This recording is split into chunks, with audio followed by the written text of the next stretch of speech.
occasion de plus que le Seigneur nous accorde dans sa grâce d'être déjà vivants et de pouvoir nous réunir en sa sainte présence. Et c'est un privilège qu'il nous donne. Nous voulons également saluer les spectateurs et téléspectateurs, s'il vous plaît, qui nous regarderont par la suite. Suivons ce message pour dire que ce temps disposé n'est pas à un homme, mais à Dieu. Et lorsqu'on dispose son temps à Dieu, Dieu est celui qui nous remet en retour. Amen. Amen. Ainsi, ce matin, par sa grâce, nous voulons continuer dans cette découverte que nous avons commencé dernièrement par la grâce du Seigneur, à fouiller par le guide de son esprit l'origine de notre problème, l'origine du problème de l'humanité. Et nous avons commencé ainsi depuis la Genèse par la désobéissance de nos ancêtres Adam et Ève qui nous ont conduits dans cette situation où nous nous trouvons de nos jours, où l'humanité se trouve. Parce que si cette porte n'avait pas été ouverte, tous ces désastres que l'humanité subit aujourd'hui ne seraient pas. Cela est arrivé, nous n'allons pas revenir dessus, mais il nous revient par la grâce et l'orientation du Seigneur à voir jusqu'où cette dérive est arrivée. Parce que physiquement, on peut voir la chose, mais ne pas connaître sa profondeur spirituelle. Et à cause de la désobéissance et de la rupture de communion effective avec Dieu, il y a eu donc éloignement entre Dieu et sa créature, l'homme. Et cet éloignement a davantage creusé le fossé au point où l'homme, n'ayant plus de communion avec Dieu, a voulu tout de même avoir une certaine communion. Et l'adversaire, en profitant, lui a suggéré, je peux te... Bien que Dieu est loin, mais quand même, je peux faire une sorte d'intermédiaire. Cet intermédiaire, l'homme a fait quoi? L'homme a commencé à fabriquer des choses, des représentations, se disant que non, avec ceci, je peux quand même être en connexion ou en communion avec Dieu. Et malheureusement, cela n'a pas remis l'homme en communion avec Dieu, mais plutôt a davantage ouvert les portes à l'adversaire de Dieu. Et bien entendu, l'adversaire de l'homme. L'idolâtrie a été comme le carburant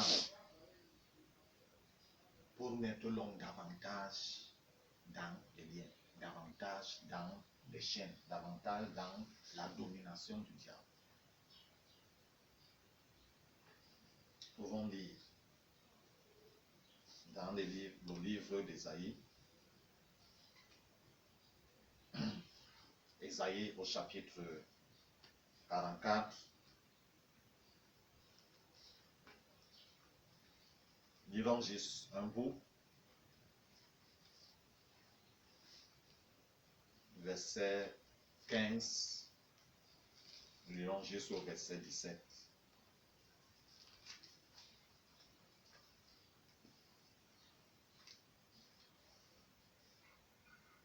Dans ma version, il est écrit, l'homme utilise ses arbres pour faire du feu. Il en prend une partie pour se chauffer. Il en brûle aussi pour faire cuire son pain.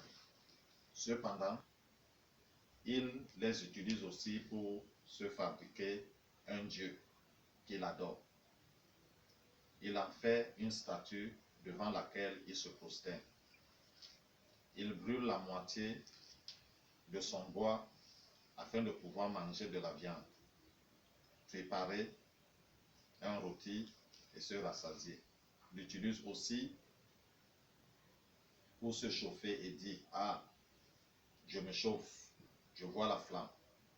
Au verset 17, il nous a dit, avec le reste, il se fait un dieu, une sculpture sacrée, il se prosterne devant lui et l'adore. Il lui adresse des prières en s'écriant « Sauve-moi, car c'est toi qui es mon Dieu. » Donc, avec toutes ces sculptures, toutes ces représentations, que ce soit le bois, que ce soit la pierre, le métal, quoi que ce soit, ces sculptures n'ont été que des moyens pour enfoncer l'homme davantage dans la captivité. Et l'homme considérant que ces sculptures est son Dieu, automatiquement, pour être agréable à son Dieu, il faut apporter des offrandes. Il faut apporter des sacrifices que l'homme a apportés depuis, si on peut dire, les pas sacrifices ou les basses offrandes de fruits ou de quoi et de quoi. Mais c'est arrivé jusqu'au point où, puisque derrière cette idole, ce n'est pas le Dieu Tout-Puissant, derrière cette idole, comme l'apôtre Paul nous l'a éclairé dans son écrit aux Corinthiens, dans 2 Corinthiens au chapitre 10, en descendant, à 1 Corinthiens plutôt au chapitre 10, en descendant, il nous a fait comprendre que l'idole elle-même n'est rien. Mais ce qui est dangereux, c'est ce qui se cache derrière l'idole. Et c'est derrière l'idole-là, c'est un démon qui y est caché. Et lorsqu'on adresse donc des prières, on donne des offrandes, oh, ça monte hiérarchie après hiérarchie, jusqu'à atteindre leur hiérarchie suprême du monde des ténèbres. Et bien aussi, quand ça atteint, il y a des retours qui viennent, des instructions qui viennent. Au point où c'est vrai que cette idolâtrie ou le sacrifice des êtres humains était fait au milieu des peuples païens. Mais ce genre est aussi entré en Israël, partant de l'idolâtrie simple jusqu'à l'idolâtrie criminelle, dangereuse, où les hommes ont eu à offrir leurs enfants aux idoles. Les choses qui ont évité Dieu au point extrême. Et c'est l'un des problèmes qui a fait à ce que Dieu puisse bannir, exiler son peuple à Babylone. Il a dit que, oh, quand vous voulez adorer les idoles, allez à Babylone, là-bas, il y en a beaucoup. Et ils ont trouvé les idoles là-bas qui fallait adorer. Amen. Et c'est la situation dans laquelle l'homme s'est trouvé graduellement. Je disais la fois dernière que qu'on soit conscient que je suis en train de me mettre en contact avec un démon au travers de cette idole, ou qu'on ne le soit pas, ça ne change rien. Le résultat est le même. Parce qu'eux, ils ont une mission, voler, tuer et détruire. C'est la mission qu'ils ont. Et ils aiment davantage quand la personne qui est en contact avec eux est inconsciente, ne connaît pas que en effet je suis en train d'entrer en contact. Et ceux qui ont été véritablement conscients, c'est-à-dire ils se sont d'une manière ou d'une autre initiés à ces choses et qui sont morts dans cette situation sans s'être repentis, sont devenus des instruments du diable. Effectifs, parce que c'est le corps qui meurt, qui rentre à la touche, l'esprit ne meurt pas. Et le diable les a depuis lors utilisés dans leur propre famille. C'est pourquoi j'ai eu à dire que lorsqu'on a ce genre de problème, on regarde souvent le voisin. Le voisin ne peut pas entrer chez nous sans avoir eu la permission ou l'autorisation ou le partenariat de quelqu'un de chez nous, dans notre maison, dans notre famille. S'il est entré, c'est qu'il y a quelqu'un qui lui a donné la main d'association. Oui, tu peux, ou on peut ensemble. Et ces ancêtres décédés ont continué, ils continuent. Depuis le moment où cela a commencé, ils continuent jusqu'à nos jours. Et dans chaque famille, il y a un gardien de tradition vivant, alléluia, qui est en contact avec ceux qui sont décédés. Peu importe l'âge, ça peut être une personne âgée, c'est vrai. On se dit souvent que, mais ça peut aussi être une jeune personne, même un enfant. C'est vrai, il y a un tuteur là qui l'encadre pour que d'ici là, il prenne pleinement pouvoir, contrôle de ce qu'il doit faire. Et la personne est donc ce cet intermédiaire entre ceux qui sont décédés et ceux qui sont vivants.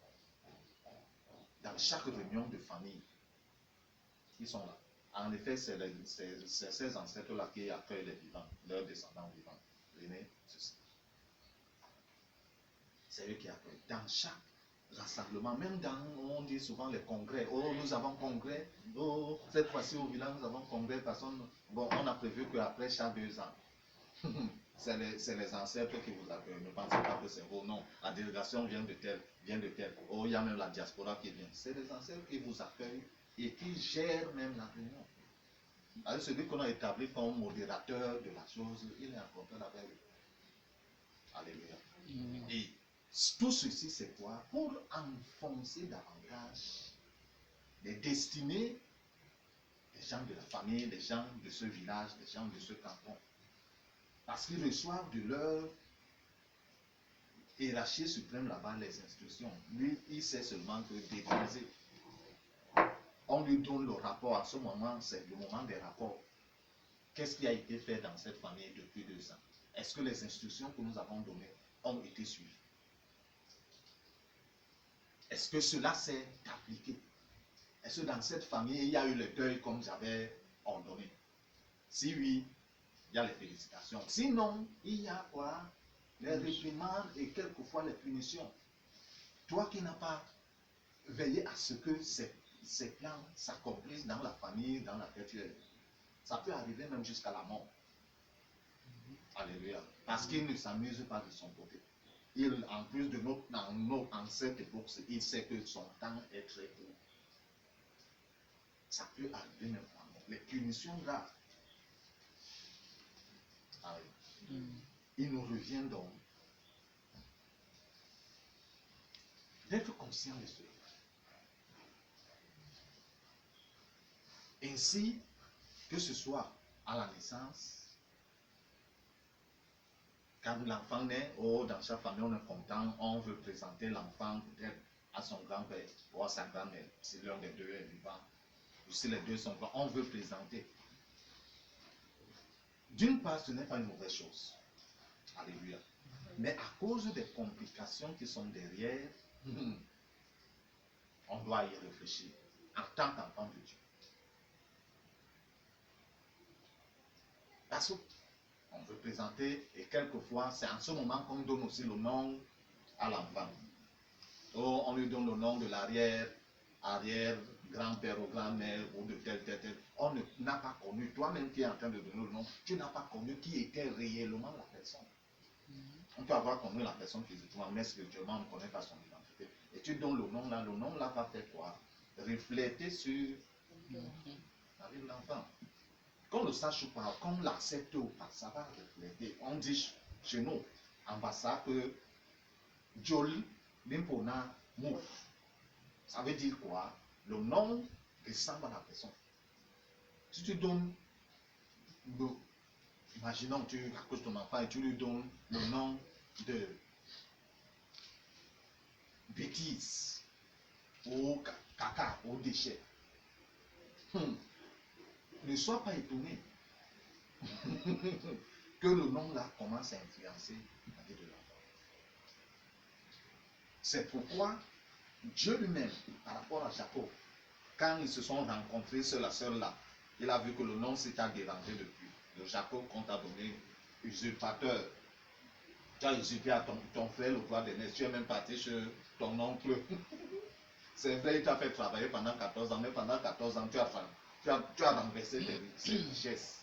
Parce que quand il partait chez son oncle, il avait seulement son sac et son bâton. Mais quand il rentrait, il avait 2 femmes, il avait 2 servantes, il avait des enfants et il avait les troupeaux. Il a pris ça où? C'est le nom là qui l'a influencé et Dieu l'a rencontré lorsqu'il fallait revenir sur la terre qu'il a, comment dire cela, donné à Abraham la terre de la promesse. Il fallait qu'il y ait changement. C'est pourquoi il a changé son nom de Jacob en Isaïe. Et lui-même, Jacob, quand sa femme Sarah, Rachel a accouché Benjamin, elle a donné Ben-Oni, fils de ma douleur. Tu as compris que non. Le nom, s'il risque de causer des ennuis à mon fils, parce que la femme était mourante. Il a changé le nom en fils de ma droite. Alléluia. C'est en ce moment qu'on donne le nom.